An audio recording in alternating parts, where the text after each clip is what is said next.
¿Cómo están? Bienvenidos a un podcast que tenemos para ustedes muy interesante porque tenemos un invitado de honor, Israel.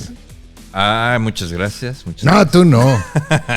Desde Holanda tenemos a un gran amigo, compañero rival en la Opel Lotus en el 89 y 90, que después lo trajimos a México a competir en la Super Fórmula y Fórmula 3. El señor y maestro comentarista de tele y de radio ahorita en Holanda, Allard Kalff. Hello, Allard. Hola, ¿cómo estás, César? Well, we are here talking about racing. We love this sport, you know about it. And tell me, after you stop racing, you start to work in the media. Yeah, but first, before that, you are the reason I went to Mexico. You know that because you once said to me at Brands Hatch, if ever in Mexico, come and find me. And then I went to see you racing in Puebla in Formula 3. And then we did some more racing in Mexico. And I had a great time, and I love Mexicans, and I love the country. I love the motor racing. I have many Mexican friends. And when I stopped racing professionally, I started working in Formula 1 or in the media and ended up in Formula 1 again. So that was really good. Pues qué curioso, nos cuenta Allard que corrió mucho en Europa y que César fue la razón por la que él vino a México y que inclusive corrió en Puebla y tiene muchas memorias de lo que pasó aquí contigo. Nos enseñabas una foto. Sí. He's got a picture of you. Myself, no, ya no. Aquí, he's got a picture of you that we're taking here in Monterrey in a track day. He said you were here on a track day. What kind of cars they were racing? In Super Formula. That's in 1990, that picture. Okay. Well, Allard, the reason that I contact you, that's because, of course, you know you're a success driver, ex-driver, and comedian, and interview guy. Comedian. No, sorry. My English is not so good. Well, Allard, the main point here, You follow the Formula One. You've been in many Grand Prix in Europe. How is Formula One right now for you? You are an expert about it. To be honest, Formula One, for me, there is sometimes a little bit too commercial, because for me, Formula One is like you start with a clean sheet of paper and you build the best car possible. And that is what, probably 80% of Formula One is. You have to build the best car, get the best team, and then get the best driver. So at the moment, it's a lot of, also because of Netflix, there is a lot of fans that are maybe more fan of Max Verstappen or fan of Sergio Perez or fan of Oscar Piastri and not Formula One fans. So that is for me a little bit difficult, but I still love the sport. Okay. Nos cuenta Allard que para él la Fórmula 1 se ha vuelto muy comercial, ya básicamente, como dice César aquí, con el Dancing the Dog, con Money Dancing the Dog. Y nos cuenta Allard que es que a pesar de todo esto que sucede, que los mejores equipos son los que le ponen más dinero y los que terminan ganando, él sigue disfrutando mucho el deporte y sigue visitando muchos grandes premios. Así que es interesante. Allard, well, here in Mexico, we heard on the news that in Netherlands, the media especially talks not very good things about our best driver, Checo Perez. What's your opinion on that end? It's really weird because it's the Mexicans are very passionate fans. Yes. Because one year, I think it was like maybe the year Max won all the races, the year they really dominated Formula One. I said, Checo is a fantastic driver. He is a fantastic number 2. The question is he going to beat Max and be world champion? And I said, I don't think he is, because I think at the moment, Max is a lot better. Jesus, did I get a lot of replies from Mexico, unbelievable. So we like Checo. We like all the drivers. But we are also down to earth.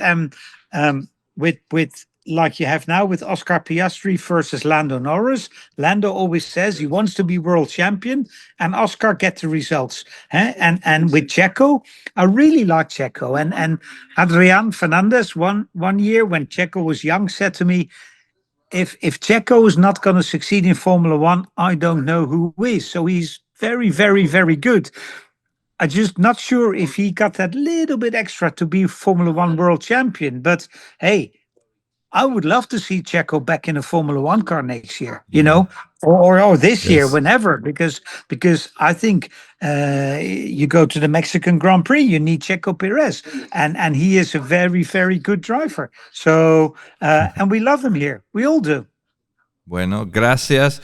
Nos comenta Allard, le pregunté qué piensa la media europea de Holanda especialmente acerca de Checo Pérez, porque las noticias que nos llegaban aquí era que la media, la prensa holandesa, pues no era muy crítica y dura con Checo Pérez, pero nos cuenta Allard que bueno, ellos entienden y saben que Checo Pérez... Que era el piloto 2. Que era el piloto 2, que llegó como el piloto 2, como un muy buen piloto 2. Inclusive nos cuenta una anécdota que Adrián Fernández le dijo, Checo es grande, a lo mejor nada más le falta un pedacito, una cosita de nada para poder ser campeón del mundo. Y bueno, nos cuenta un poquito de la paridad que hoy se tiene entre los dos pilotos de McLaren, que prácticamente cualquiera podría ser campeón. Claro. Thank you, Allard, for that. Allard, Can I say one more thing, guys? Because Checo has also been unlucky, because if Max would not have been at Red Bull and Checo would have been at Red Bull with another teammate, maybe he would have won a world championship. Who knows? Nos dice que a lo mejor le faltó un poquito de suerte, porque si Max Verstappen no hubiera estado en Red Bull y hubiera tenido otro compañero de equipo, es probable que Checo hubiera sido campeón del mundo. Allard, one thing that I noticed is Checo Pérez was only beaten twice for his teammate. It was Kamui Kobayashi in his first year and Max Verstappen. He even beat on points at the end of the season in McLaren with Jenson Button. So I think, he missed just a little bit of luck and had Max Verstappen next to him that year. Yeah, and part of being, I think, Max is like Michael Schumacher, like Ayrton Senna. He is a different level. But people like Jenson Button, winning a world championship, being in the right car at the right time, having the right teammate, and Checo just missed that little bit. Exactly.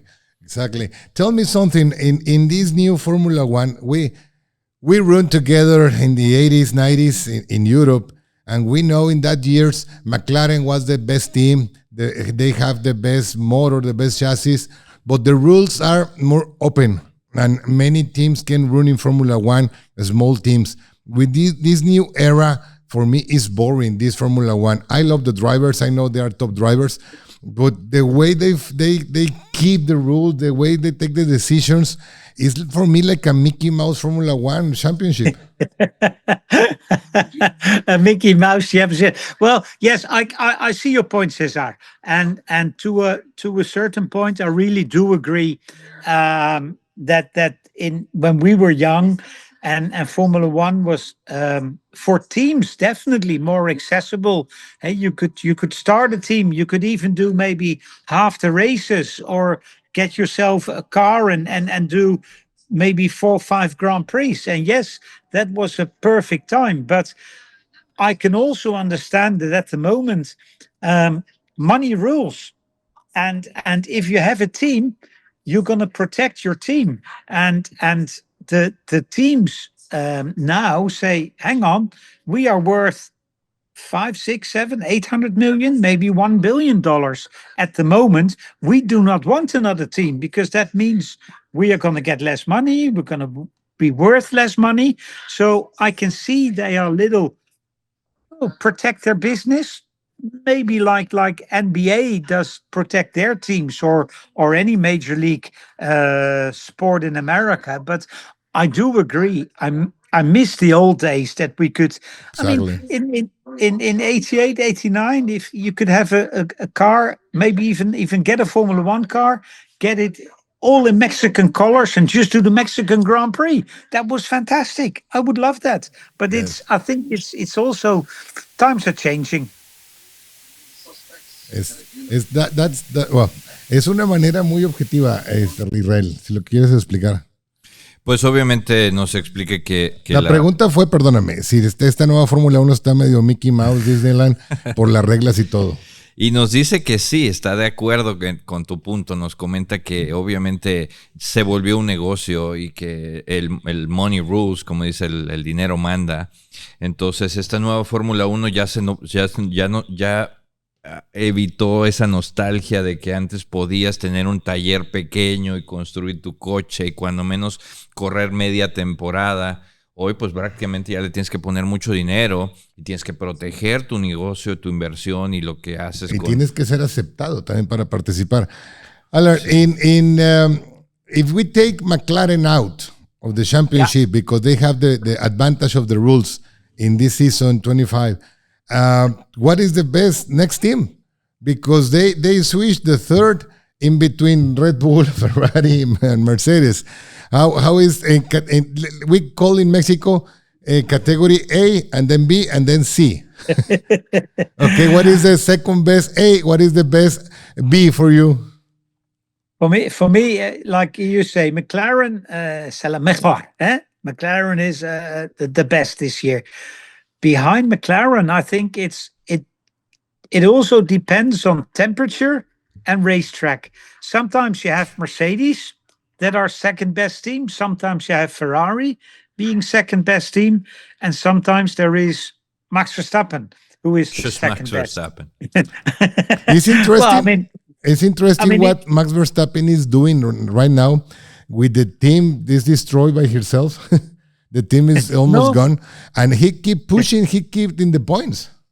Yeah, he keeps pushing, but I tell you something. To come back to Checo, I did the mathematics, and when Checo and Max were together when the car was good, Checo was always between 0.3 and 0.5% on average slower than Max. Sometimes a little bit faster, sometimes a little bit more slow, but on average, 0.3 to 0.5%.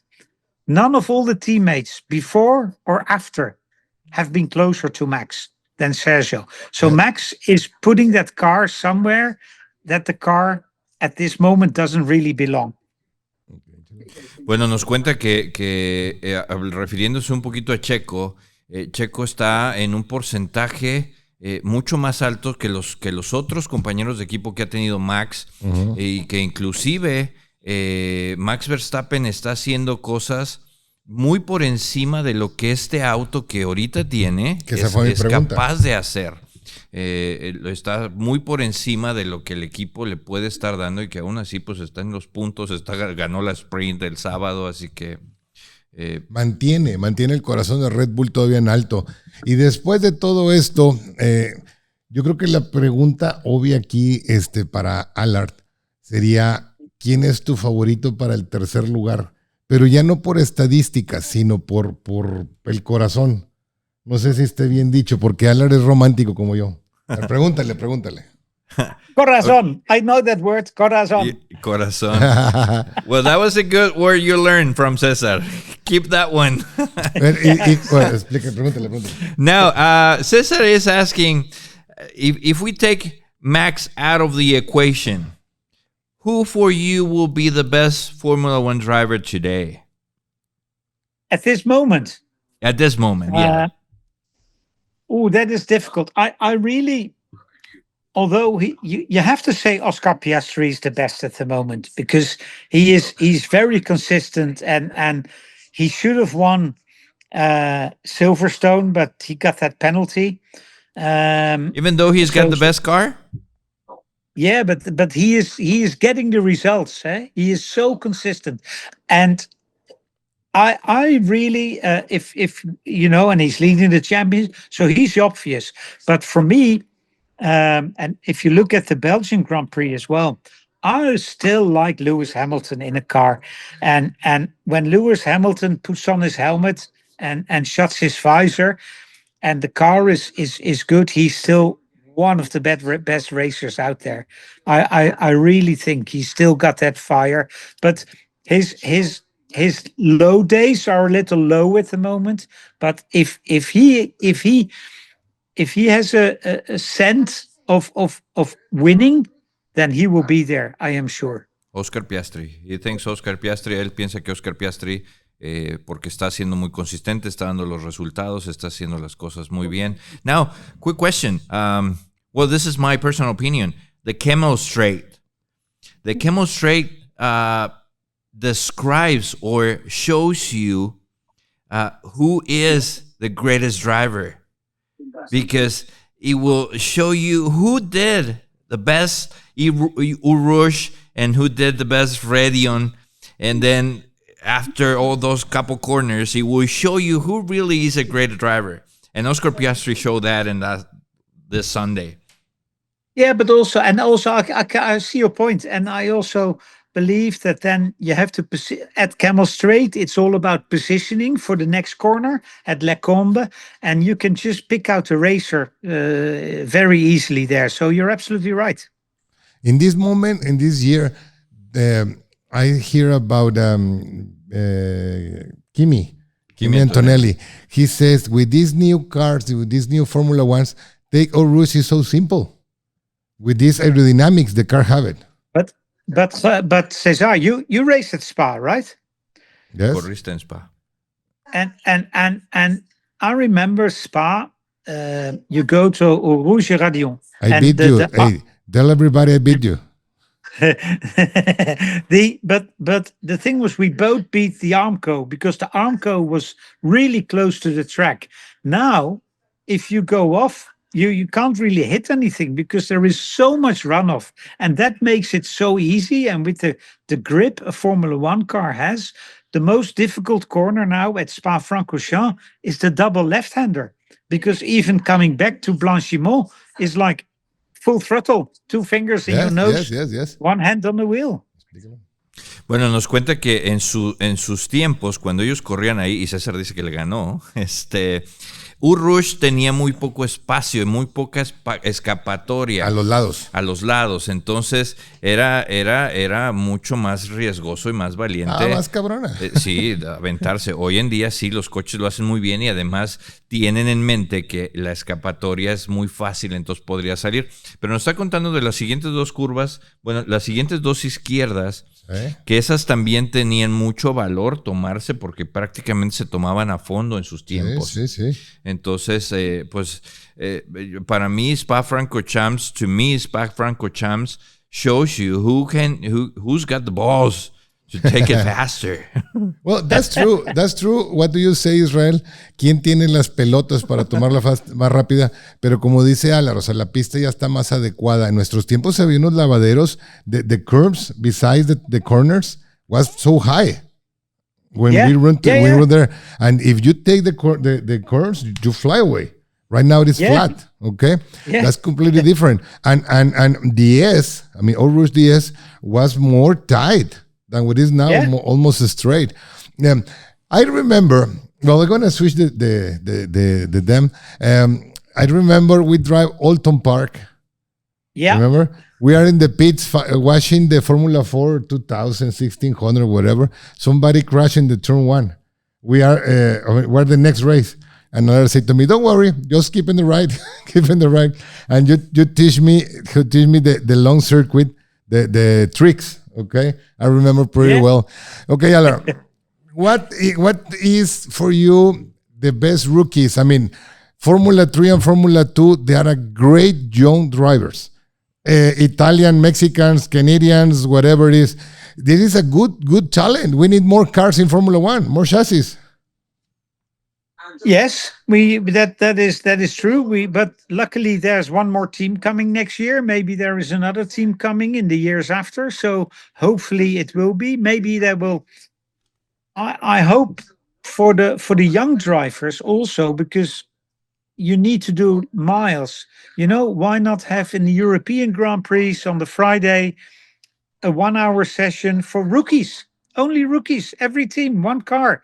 How much money can that be? It's an hour of running, and you have to put a rookie in the car or a Formula 2 driver. I don't care, but they need to do miles, and then they can really learn about how to drive a Formula 1 car, because it's not easy. You look at someone like Kimi Antonelli, who is a talent, but he's not doing very good at the moment, and he's getting down. And you have to have bad results, but he's in a top car, so people expect good results.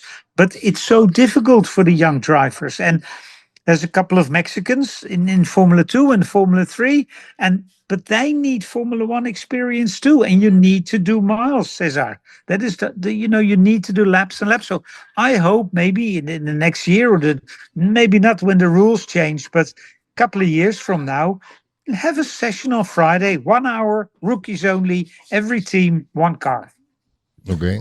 Nos cuenta Allard que él piensa que el tema de los novatos pasa porque necesitan más pruebas, más tiempo de pruebas en los coches de Fórmula 1, y dice que tanto costaría hacerles una sesión, aunque sea de 1 hora, para los pilotos nuevos, para los pilotos de Fórmula 2 o de Fórmula 3 en los coches de Fórmula 1, porque hoy está siendo muy difícil y se está notando, especialmente por gente como Kimi Antonelli, que le ha costado y que no está pasando por un buen momento. Yo opino lo mismo. ¿Crees que podemos platicar del agua con Allard, del agua en Bélgica? Claro. Una cosa antes de que le preguntes lo que estás explicando, que nos respondía Allard. Gran parte de todo esto, hay una cosa a favor que ya les dan, si le quieres explicar ahorita, Allard, que ya hacen que la Fórmula 2 sea lo más parecido a la Fórmula 1, con el DRS, con el cambio de llantas, cuando en nuestra época no existía nada de eso. Well, Cesar is telling us about the Formula 2 is trying his best to get closer to a Formula 1 car with the DRS and the regulations that are very similar now to Formula 1. If that is really helping the drivers to reach Formula 1 at some point. I tell Allard, because in the moment we are trying to follow Formula 1 dream, you and myself, the Formula 3000, Formula 3 is just win and drive, and doesn't have close engagement to Formula 1. No, I think it's the Formula 1 car is a lot more complicated to race, because you have so many buttons and switches, and driving the car, I think, is fairly similar, because you got a bit more power, a bit more downforce, but as you start from in a car with not much power, you go to a car with a lot of power. That is not the problem. And the problem really is all the switches and all the hybrid systems that you have to to press buttons at the right time. Hey, don't forget, Cesar, they do every corner at the track. They change brake balance and they change diff settings. So every straight, you have to do something on your steering wheel for the next corner. And that is the most, for me, for the rookies, the most difficult thing. And that is why you need simulators, or you need to go out on track, because that needs to be muscle memory. You need to know, okay, I press this once or I press this twice, and it has to be automatic. You can't think about it. You just have to do it. That's true. And we have seen drivers like Lance Stroll pressing the radio in order to get the DRS on. It's like, oh, you're pressing the radio button, not the DRS button. Or the speed limiter. Yeah. Nos cuenta Allard que las similitudes entre un Fórmula 2 y un Fórmula 1 realmente todavía están muy, muy amplias, porque nos comenta el tema de la cantidad de botones que tiene un volante de Fórmula 1 y todo lo que tiene que estar haciendo un piloto de Fórmula 1 en cada curva, en cada recta, tiene que estar cambiando el balance de frenos, regresar, el mapeo del motor para la siguiente recta o para la recta que sigue atrás. Entonces tiene que hacer tantas cosas, tiene que desarrollar tanta memoria muscular para poder llevar un Fórmula 1 al límite, y que esto, pues por eso él recomienda que los pilotos jóvenes tengan más tiempo en pista y puedan pues trabajar más en los coches de Fórmula 1. Allard, the last question we have for you. I know you are busy. You're in the racetrack when you're in your house. Listen, before you do the last question, I'll tell you one little thing again. If you know the brake balance, we used to have the thing you turn for the brake balance. Now, if you change the brake balance on a Formula One car, it not only goes, it changes from front to rear, but also if you press at, let's say, 100 kilos, it has a difference than if you press, let's say, 50 kilos. So even that is important. So that is why I say they are really complicated machines. They have like a ABS, ¿no? No ABS. Oye, nos cuenta que no solamente es un tema del switch, de cambiar el balance de frenos un poquito al frente, un poquito atrás, un porcentaje, pero qué tanta presión implicas en el freno, qué tanta fuerza. Qué tanta fuerza le pones al pedal, si le pones el 100%, si le pones solamente un 50, un 40, que eso también tiene una gran implicación en los coches de Fórmula 1. Oye, well, the last question Israel want to ask you. What do you think about FIA rules, decisions to stop the race, to put a red flag with the rain things? In our time, FIA take care about that. They take care about the drivers, but in the same way, they let us drive. Yeah. There is two things here. Yes, I agree. I would love to race in the wet. I would love to see these guys drive in the wet too. Now, the problem here is that on Camel Straight, there is just no visibility. And the fact is, now this is sometimes a little bit difficult to maybe explain, but if drivers complain that they cannot see where they're going, and the race director starts the race, and there is a big accident, now there is going to be a big problem because the drivers will say, "Hey, we cannot start. You will start the race." For argument's sake, if there is an incident with spectators or marshals, you're going to be taken to court because they will say, "Hey, the driver said it was unsafe to race. You let us race, and now we have this accident." So, yes, I say, like, I can understand you, me. We would love to race. The drivers, they would love to race, but I can also understand the race direction being really careful when they say yes. And to be honest, César, it was a bit shit for the drivers that went for a full wet setup. On the other end, if you wait 1 hour, you might as well wait 10 minutes more to make sure you can start the race and have a safe race. Because don't forget, FIA is also there to have a safe race for drivers, spectators, and everybody. So my heart, my corazón says let's race, but I can understand also the FIA. It's difficult es muy difícil lo que dice Allard, que él sí está con su corazón diciendo, quiero correr, quiero que corran, pero hay que cuidar la integridad de los pilotos, lo que he estado comentando yo varias ocasiones. Sí es muy desgastante estar en la tele esperando a ver qué sucede, y me imagino más para los pilotos que traen toda la presión y el nervio. Pero acuérdense que esta nueva Fórmula 1 hace más spray, es mucho más alto, los carros más pronto llegan a los 300 kilómetros por hora, entonces sí hay una razón importante. La última pregunta para... I heard from Lobato, the narrator from Spain, he said one phrase that really called my attention. He said, it's better to give and apologize to say I'm sorry. Yes. Well, that's very true. Yes, that's very true. Because it's okay for us to say, we should have raced. What if there was a big accident? What are we going to say then? Exactly, so they are, exactly. so it's not worth it. But as I say, I would love to race, but it's also, maybe they need better tires. Okay. Tan, tan, tan, tan. Well, Allard Kalff is, and we are so glad to have you here in Speed and Roll. In this podcast, we try to talk about Formula One, prototype, Formula 3, everything around the world. And they have many questions for you. What about the Dutch Grand Prix? It's so boring. This new track is so fast, so boring. It's not like our time. Yeah, but hey, look who's talking. I mean, we used to have a great corner in Mexico City, the Peraltada. So where did it go? That was the best corner of the track. César. We used to have more balls than the new drivers.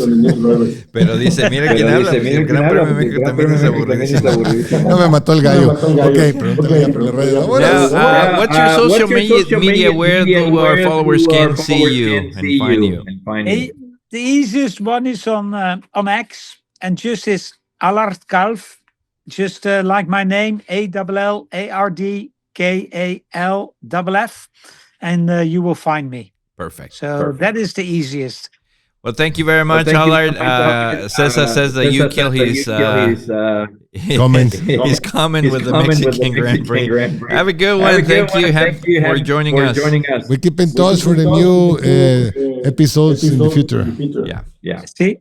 Gracias, amigos. Hasta luego. Hasta luego. Viva Mexico. I hope so. I will take my girlfriend and I come and see you all. Great. Hey, you miss when he say Viva Mexico, you must have to say cabrones. Cabrones. Sí, cabrones. See you. Chao. Bye. Qué interesante escuchar y ver a una persona tan profesional, dedicada, porque también, digo, respeto a la gente que habla en los medios y necesitamos a los locutores y comentaristas que le ponen pimienta y sabor. Pero cuando conjugas su experiencia, él fue ganador de la Opel Lotus Fórmula 3, de turismos, corrió prototipos, tiene una historia muy grande, pero fue una persona que no brilló. Entonces enriquece estas preguntas y comentarios, ¿no? Porque él sigue vigente como prensa. Como prensa, qué interesantes sus opiniones. La verdad es que muy productivo la conversación con Allard. Le agradecemos mucho el tiempo y el espacio que nos dio. Para mí fue un gran premio Spa, que todos deseábamos que sucediera y lo comenté. Spa es extremadamente divertido si llueve y es extremadamente aburrido si está en seco. Y más o menos le atiné un poquito. Pero yo creo que lo padre fue del tercer lugar hacia atrás, fue lo interesante de la carrera y ver a Hamilton remontar. Fue lo mejor y no hay más. Leclerc jugando con Max Verstappen. Te la compro. Max Verstappen que logra ganar la sprint. Hubo detallitos, pero sí, la FIA necesita actualizarse y necesitamos ver la manera, encontrar la manera de que estos coches que son fabulosos puedan correr en lluvia, que haya visibilidad y que sea seguro. En el caso de lluvia, en el caso de seco, seguir adaptando reglas para que no haya un dominio o nadie meta gol, porque sí, McLaren, no quito el mérito de lo que hace tanto los ingenieros como los pilotos, pero perdóname, abajo de ellos están otros pilotos de ese nivel, o sea, nomás que ahorita están en el mejor momento, lo bien lo dijo Allard. Oye, fuera de eso, no sucedió mucho fuera de lo que esperábamos. Aquí lo importante era la conjugación de qué llantas ibas a usar con cuáles. Sí. Eso marcó una diferencia. Y si un día se sienten que no sirven para nada, recuerden que existen las full wet, que es prácticamente lo mismo. Claro. Es que el carro sí se agarra y sí todo. Aquí el problema es la visibilidad, porque estos causan el triple spray a lo que antiguamente, por las branquias y todo. O sea, todos estos alerones que ven aquí y deformaciones que tiene el carro es lo que hace que levante más agua, ¿ok? No es como los carros de antes. Pero bueno, mi punto de vista es que estuvo aburrido. Mi punto de vista es que McLaren es campeón y mis respetos a Max, que sigue haciendo maravillas con un equipo que se está desmoronando. Ya me voy. Vámonos. Saludos.